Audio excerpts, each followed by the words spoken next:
Roy, it seems you're living in Red Rocks now? Now, did your son tell you any particular kind of the kid? Any brand or anything like that? No, he's got all kinds of guns. He's probably the range right now. He's in Florida. Okay. He's working on long distance. Oh, long distance shooting. Yeah. Okay. So he and my nephew are all like guns. Yeah. But that's a charter arms. They're good little gun for the money. Very reliable. We sell a lot of them. You want to take a picture? Oh, send it to him.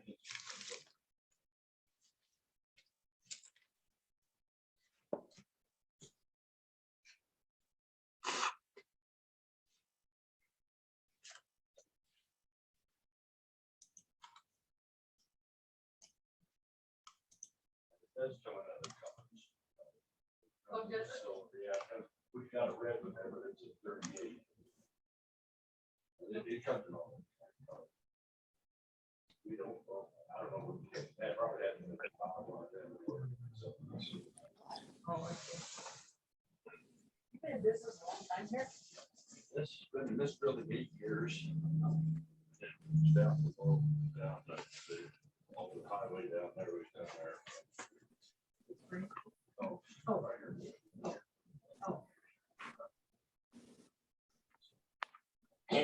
Oh. So that's all we have in 22, and since you have trouble racking the guns, semi-automatics, I would go with revolver. All you do is pull the trigger and go bang. It hurts a lot. It's very bad. And I think the 22, what you want to be ideal, will be coil. Yeah. Victor, Delegates charter arms. And we can get other stuff too. Yeah. That's what we happen to have right now. Is that, the silver one there, is that also a 22? Which one? Did you show me it? That one? This one? Yeah. Now this is a 38 or 32 magazine. Oh, okay. That's just about bigger. Oh, we're good. It's just a hand. And a small gun like that, a big gun, it's no problem, but a small gun like that.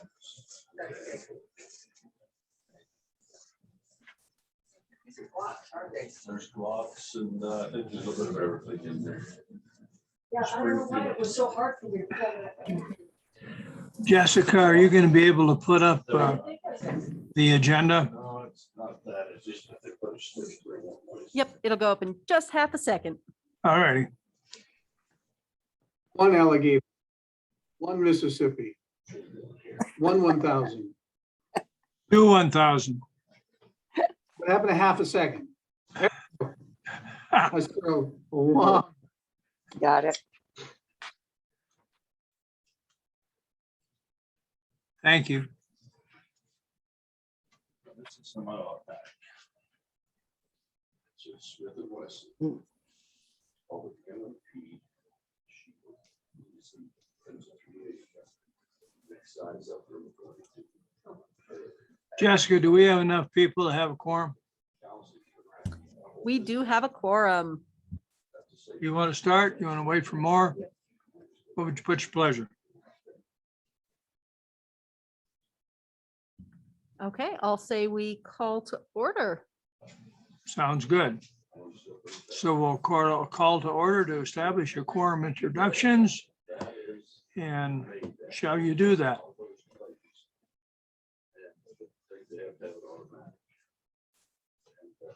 Jessica, would you like to give us just a moment?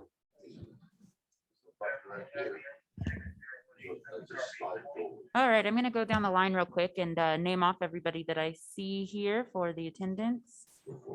I can see we have in the room with us, Mr. Gary Sugart. Online, we have Paul Wiggins, Miss Patty Binger, Gordon Rick, Sharon Brown, Roy Rosenthal, Shelley Roars, Ann Esch, Miss Terry Hayes, Jessica McMullen. No. Miley Foster just joined us in the room. So we do have quorum. Just a reminder to mute yourself if you aren't speaking so that we don't get your background noise through Zoom. And when making a motion, make sure to state your name clearly so we catch it in the minutes. Looks like Miss Carol Campbell joined us just now. If you have any questions, send a note through the chat. That works really well, or you can raise a hand and we monitor those things. All right, thank you. I turn it back to the chair. Well, then, shall we move on to item number 2, the consent items? Okay, the number 1A would be the agenda. Do we have a motion to accept the agenda? This is Shelley Roars. I make a motion that we accept the agenda. I'll take your word for Do we have a second? This is Gordon Rick. I second the motion. All those in favor signify by saying aye. Aye. Aye. Okay, motion passed. Yes, sir. Item B, the minutes. Yeah, I was gonna. Has everybody had a chance to read the minutes or This one? Yeah. not had a chance to read the minutes, but it's okay. But anybody have any questions, corrections, things you'd like to make on the minutes? If not, we'll look for a motion on that too. Patty Bencher, I think that when we made the motion for all consent items, it covers A, B, and C.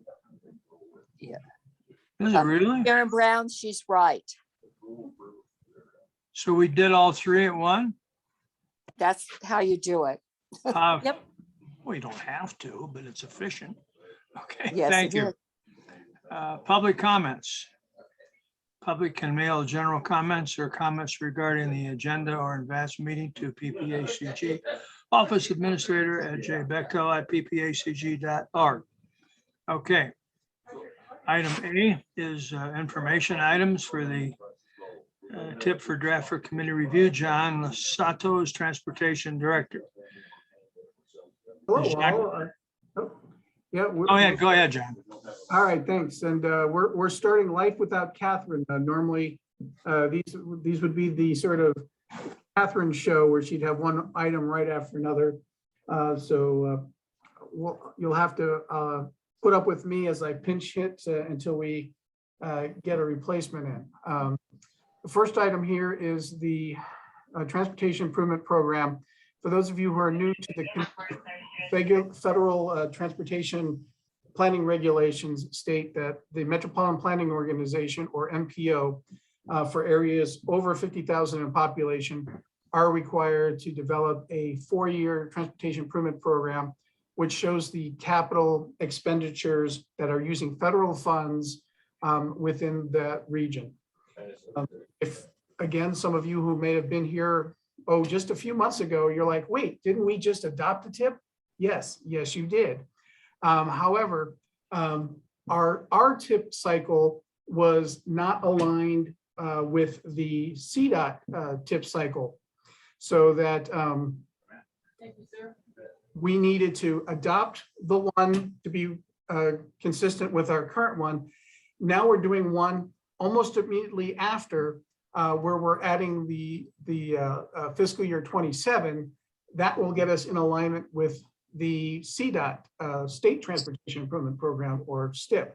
So yes, those of you scoring at home, you did just see something similar to this, but this is slightly different in that it has a little different horizon year. The process now is that you would see that if you want to move to the second page, Jess, this is your sort of information item month, where you have an opportunity to take a look at it, give us any questions, and then we can probably work to get you answers. And then next month it will come back when it goes to the board of directors, it goes back to the board of directors next month for information, and then we'll have a public hearing or out for public release rather. We'll take all those comments and then it will come back to you for adoption, looks like in December. So this is your quote unquote first bite of the apple, letting you know that the document's going to be out for review. As you can see, over the next couple of months, we'll have that review process. And then it'll come back to you in December for adoption as information for adoption with all of the comments we've gotten from the public. And then in January, the board would go for final adoption. So happy to answer any questions about the document itself, the process, individual questions on individual projects. That will probably take down and talk to the sponsoring jurisdictions and bring them back to you next time. I've been so efficient, there are no other questions. We're ready to move to the next item, Mr. Chair. No, just kidding. Any questions? Okay, fine. No, Yes, sir. I'm sorry, John. We do have, no, go ahead. I'm sorry. Sounds like you got one in the office. Go ahead. we do. Anne, if you'll turn on your microphone.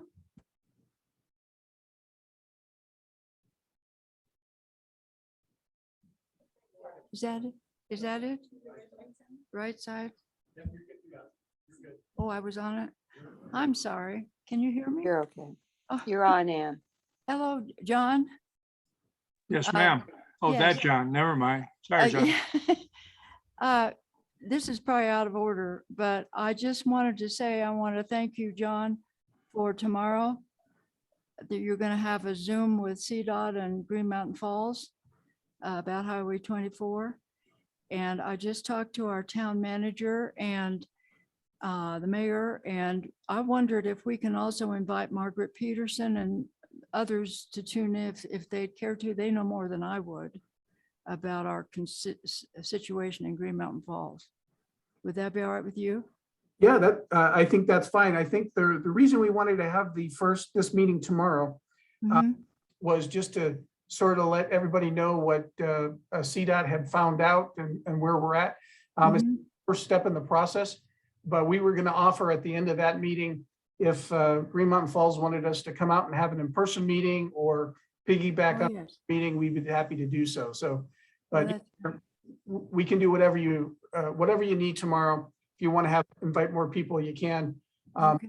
Just sort of the opening discussion, and we can figure out what works best in person or a remote. But yeah, happy to do that. Oh, thank you, John, and thank you, Chairman John. Any other questions? Yes, sir. This is Shelley Roars. On that draft plan for, sorry, through 2027, with 2027 is that informational year. You mentioned, I'm sorry, on page 14, under maintenance and operations, there is 2C funding, a voter approved tax. Can you explain that to me just a little bit? Sure. The city of Colorado Springs has a measure, and I guess the way they number them there is 2C. So the city of Colorado Springs has the half cent, I think it's a half cent sales tax under 2C. And then when you drive around town, you'll see signs up where Colorado Springs is saying this project's funded by 2C funds. So we are required for maintenance and operations, we're required by the feds to sort of say, hey, yeah, we don't just build roads and then walk away from them and let them deteriorate into dust. Although sometimes you kind of think that. But the feds require, hey, what are your maintenance and operations sort of thing? So 2C there is that sales tax that is generated and spent within the city of Colorado Springs to address maintenance and operations issues for the regional network. And we can get someone from Colorado Springs to tell you more about 2C at a future meeting if you'd like, but that's my extent of knowledge on that. Thank you. Sure.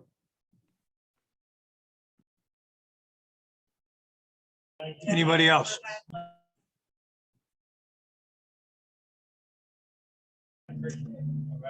If that's the case, then the next item's up. I don't have it in front of me. Jessica, who's up to do the presenting?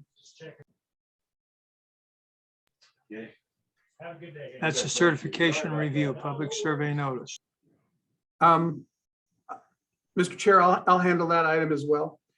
So being the Metropolitan Planning Organization for the Pikes Peak region, we are required to follow all of the federal regulations that are required.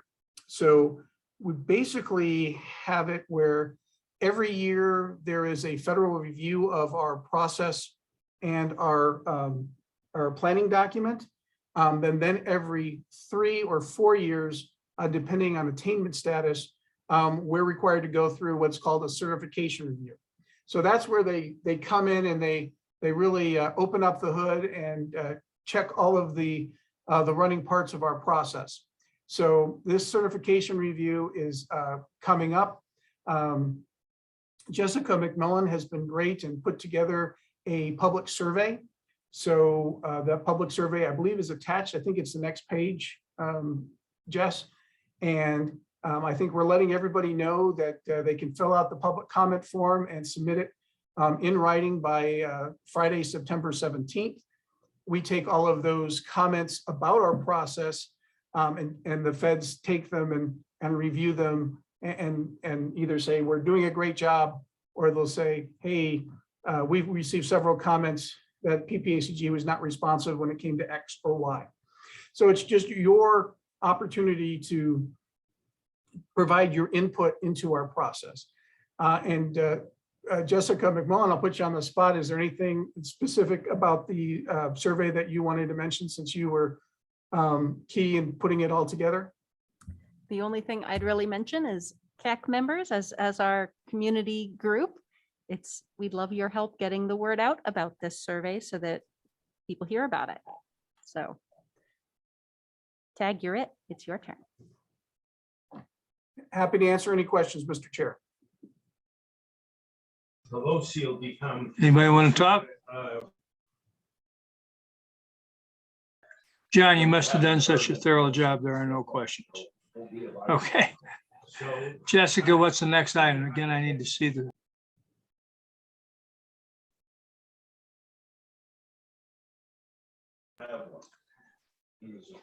Okay, that's federal transportation equity. Son of a gun, John, you're up again.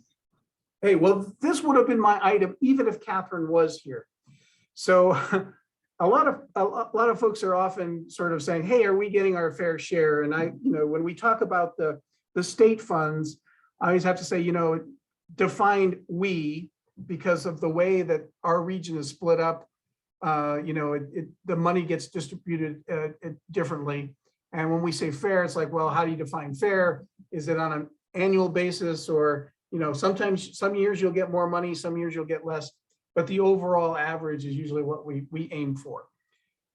That being said, that's at the state level. On the federal level, we do have an issue that we're trying to work with other Intermountain West states to address. I think the Reader's Digest versions of this, because that way I'll leave more time for questions, because I could really go on about this because it's something that has been in sort of my radar for a while now. Back in 2009, when we had the passage of, and I forget what it is, if it's MAP 21 or Safety Lou, they said, hey, instead of going by formula where we distribute money based on population and road lane miles, instead, we're going to distribute the funds based on whatever funds you received in the previous year.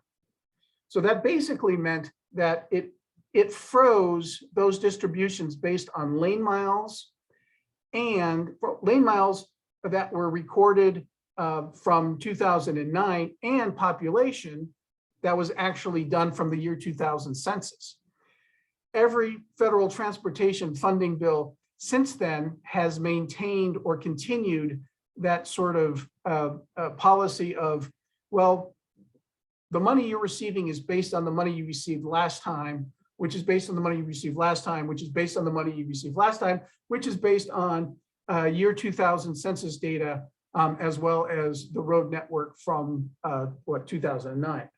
As you can see on the little chart there, fast growing states like Colorado and others really sort of get the short end of the stick because while we've been growing in population, our funding that we receive from the feds is stuck back on those year 2000 levels. So in fact, when we talk about how the federal gas tax is not sustainable and paying the money in that it needs to, so therefore it's getting general fund infusions.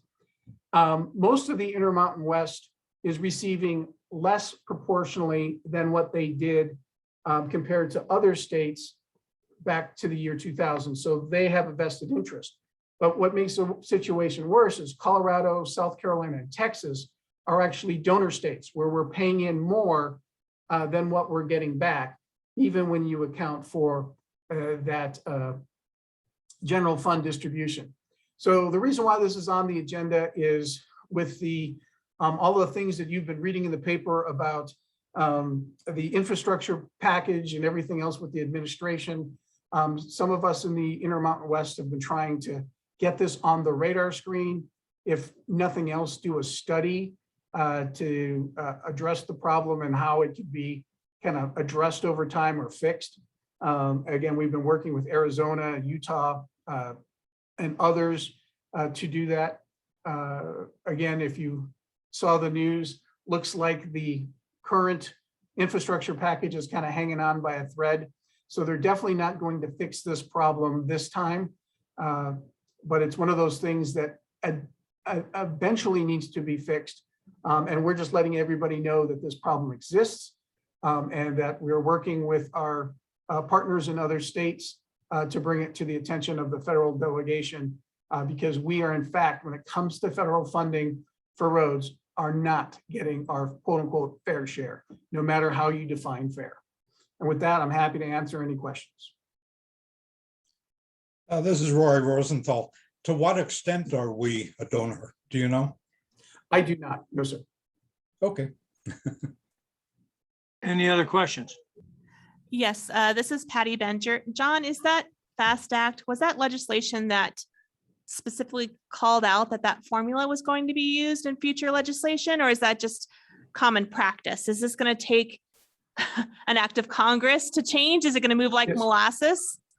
It is literally an act of Congress that has to happen to get this to change. And again, with federal transportation funding, there is basically when they put together a funding bill, they call it the Surface Transportation Act. When they put one of those together, it kind of sets out the funding availability and the eligibility for the different funding programs for either, I've seen them as low as 4 years and as high as 6 years, for 4 to 6 years. So that way you have some certainty in your planning process. You can take your appropriation estimate and you can program for that and you can plan your projects out. When Congress, literally the act of Congress to redo the surface transportation program, they can either say, hey, we're going to go back to a formula-based approach where we look at lane miles and population, which again, for fast-growing states like Colorado, would mean we would receive more funding, or what they have been doing, because I don't want to say they're lazy, but because it's A, either easier, or B, if you're a slow-growing Rust Belt state that still has a lot of power in Congress, you don't want to be fair. You want to continue to get more money than what is, kind of due you. So you just say, oh, we'll leave that formula exactly the same. So yes, unless Congress changes it back to some sort of distribution formula, what they basically say is, based on whatever you received last time, that's what you'll receive this time. And unless they change that language, we will continue to get funding based on year 2000 census numbers. So there's no expectation then that the newest census with our updated population numbers are going to be used? Right, there's nothing in the current bill that will change anything. So the new bill, we will continue to get our funding based on where we were in population back in the year 2000.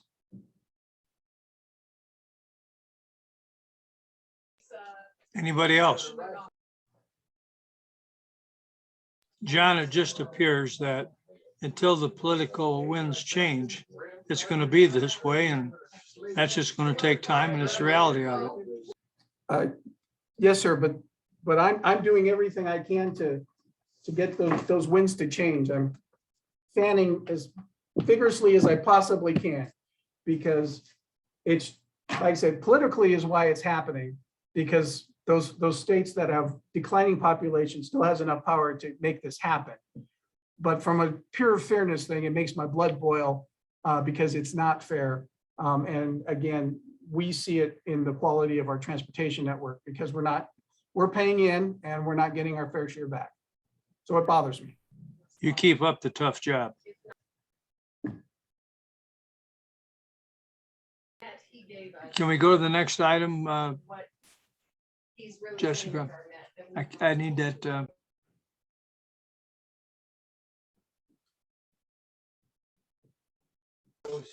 The action items that we have is FY 21-24 tip amendment number 14 and FY 22-25. Okay, it went away, but I'm assuming John's going to talk about this too. Yeah, I got this one. So I believe you saw this last time as a information item, but I don't know that for a fact. So if I'm wrong, please don't hesitate to chime in. But now we're coming back with an adoption for the TIP project. I think we went a little out of order. There we are. So basically, again, as we talked about earlier, under the information items, we're required to do a transportation improvement program. After we establish that, there is a process by which we can amend that TIP based on requests from our member jurisdictions on the programs and projects that they are doing. I believe that this particular amendment mostly has, if I remember correctly, if I can get the tiny print in my eyes, that CDOT, through their distribution of Senate Bill 267 funds, had new funds available, and they went through their process to distribute it. And they came up with these projects, and they gave them to us to then put into the amendment and take it through the process. So we're all square with the feds as far as following the rules. So I can read each of the projects, but in the interest of time, I think we'll say that generally these are CDOT projects that are receiving additional funds through the process. I believe there's the I-25 Fillmore to Garden of the Gods is receiving additional funds. The Build Grant, or the MANSIP project, which is those multiple projects around the military facilities, is receiving additional funds. The State Highway 21 and Powers Interchange, I believe, is getting additional funds for design. And then Mountain Metro Transit is getting an additional $1 million for their downtown transit center. Happy to answer any questions. But again, I believe, again, these have gone through that CDOT process, and we are reflecting our TIP to show those changes. There's a slight difference in that when we get money, we go through a process and everybody sort of rolls up their sleeves and they do get out to get the money for our projects.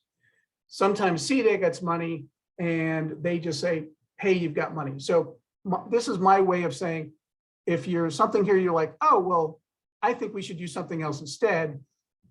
It's not something that we really have control over as much as we are just doing a change to reflect that decision-making process that happened at CDOT. I'm not sure if that's making sense, but there's a CDOT decision-making process, PPACG decision-making process. This is run through that CDOT thing, so we can reject it, but then we don't get to move the money where we want. It would just go back to CDOT, and CDOT would then redo their process and move the money someplace else, and not necessarily back to our region. So with that, I'm happy to answer any process questions, or to some extent, any project-specific questions that you might have. Patty Benger again. On that first one where they're adding $40 million, so that original cost was only $5 million. Was that something that was already in the TIP, and just because state funds were received, we're moving up the timeline, or was the scope of that project expanded? I think it is the former, where they had it sort of in there for the lower number was the design. And then as they've moved through the process, now they're receiving funds to actually do the construction. So, and let's go down to the CDOT letter, Jess, and see if there's a specific answer to that question. Otherwise, nope, it looks like it's just sort of a, hey, yeah, we're doing this stuff. So that might be something specific. We'll chat with the CDOT folks and see if we can get you a better answer for next time.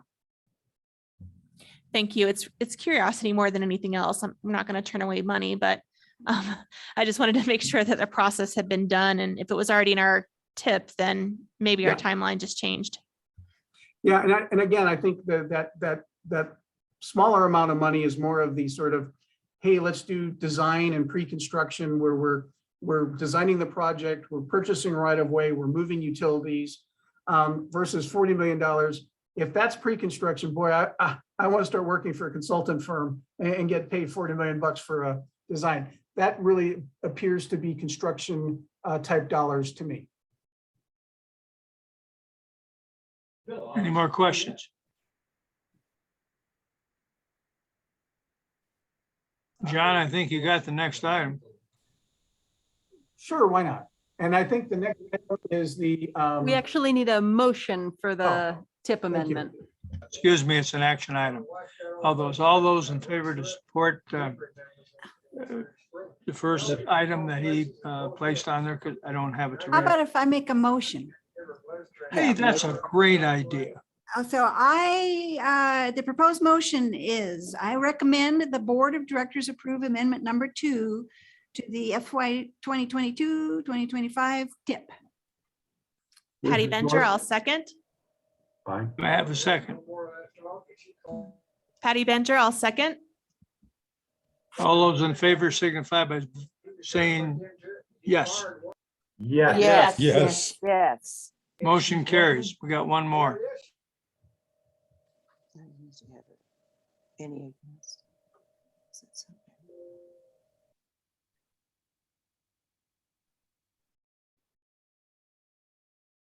And I believe Robert's Rules of Order say that you don't actually have to say, yay, you could ask them to say rutabaga, Mr. Chair, just saying.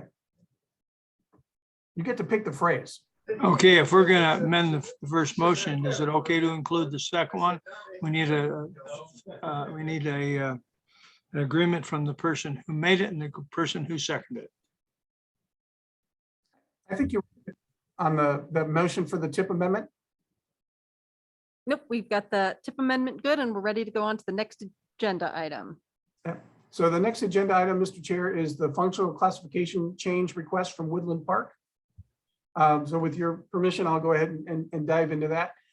You've seen a couple of other functional class changes come through your committee lately, but for those of you who may be new, basically the federal government has what is called a functional classification system. And it's a way of classifying the hierarchy of roads within the nation. So on the bottom, you have local roads. That's the road that leads right up to your driveway that takes you to the street. Then you go to collector streets. There's minor and major collectors, again, sort of based on the traffic that they carry. That's sort of that street that sort of gets you out from your house to the next one. And then maybe takes you to the major street that's got the, Safeway on it and all the different things. The next one is arterial. There's minor and major arterial, as well as principal arterial and principal arterial national highway system and interstate. So that's sort of the hierarchy. I think there's 7 or 9 different things. The city of Woodland Park, along with PPACG staff, sort of did an analysis of their system, and they are requesting that PPACG submit on their behalf a request to downgrade some of their roads and upgrade some of their roads to be more reflective of the national system. And again, I believe in the last couple of months, you did one for the city of Monument. So very similar sort of thing. So without going on too much longer, I'm happy to answer any questions. But basically, this is looking at the existing roadway network and making sure the classification codes for those roads reflect what they actually are within the federal classification system. So happy to answer any questions. Anybody have any questions? If not, we'll move on to, Need a motion, Mr. Chair. that's what I was doing. Oh. Okay. No, we do need a motion for that one. And if you'd like to read it again like you did last time, that worked very well, since I don't have it in front of me, okay? Patty Benger, I recommend the board, make a motion to recommend the Board of Directors approve the functional classification change request for the city of Woodland Park. This is Gordon Rick, and I second the motion. We have a motion and a second. All those signify by saying yes to support that motion. Yes. Yes. Yes. Motion carried. Next item.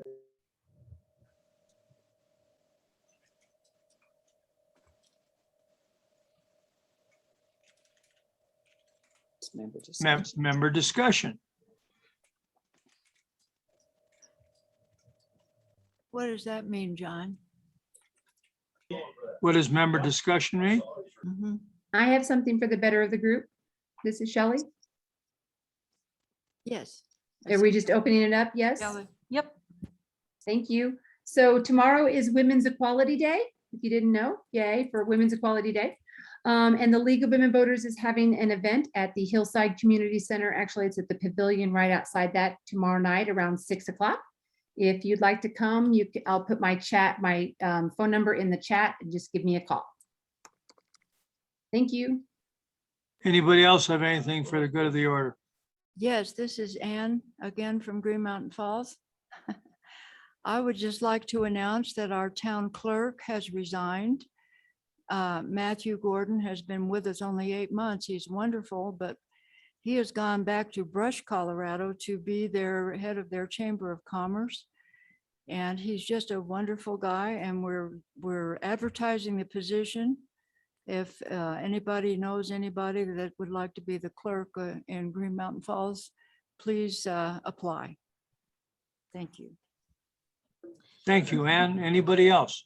Yeah, this is Carol. I have one more thing. On August 28th, this Saturday at noon, there's going to be a forum on the state redistricting process for legislative offices. It's at noon at the Centennial campus in the atrium, which is the campus down south off of Academy. Thank you, Carol. Anybody else? I'm sorry. Okay. Can you repeat the location for that meeting on Saturday? Yep, it's Pikes Peak Community College Centennial campus in the atrium. I believe that that's the information I have. I believe that's where the cafeteria is, that area. Thank you. Sure. Okay, items for next CAC committee meeting.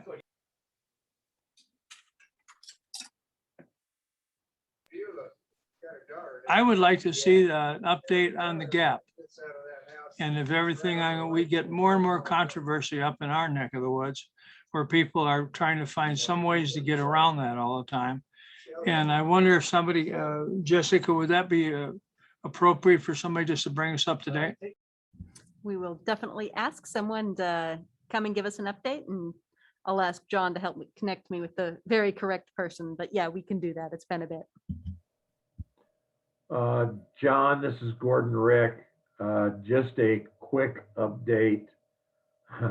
You're gonna love this. In Fountain, the people that do our roads say that our suppliers of asphalt and oil to redo the roads are in short supply and have been due to supply chain issues. They don't have enough asphalt and oil right now to redo some of the roads down here. The projects have been delayed down here in Fountain for about a month. So that may be something they're running into in the gap. Thank you. And I'm sure that's the case, but if they would just come and give us some update, we can at least let the people in our areas know. Anybody else would like to put something or suggest something for the next meeting? How about the PPACG meeting and event schedule? Anything else going on? Next Monday is the start of the Fall and Retirement Series, August the 30th at 4 p.m. So as always, this is a great series for folks approaching retirement to learn about some of the many different things. It's kicking off with Medicare 101 on the 30th. And rest of the series will include things like estate planning, retiring by design, meaning and purpose after retirement, and Social Security. So it's a great series and a good thing to take a look at, ppacg.org/events.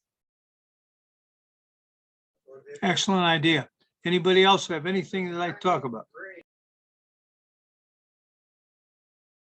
If not, we'll look for a motion to adjourn. This is- This is Carol, I'll second. We have an unanimous motion to adjourn and Carol seconded. All those in favor? Yeah. Yes. Yes. See you next month. See you next month. Bye-bye.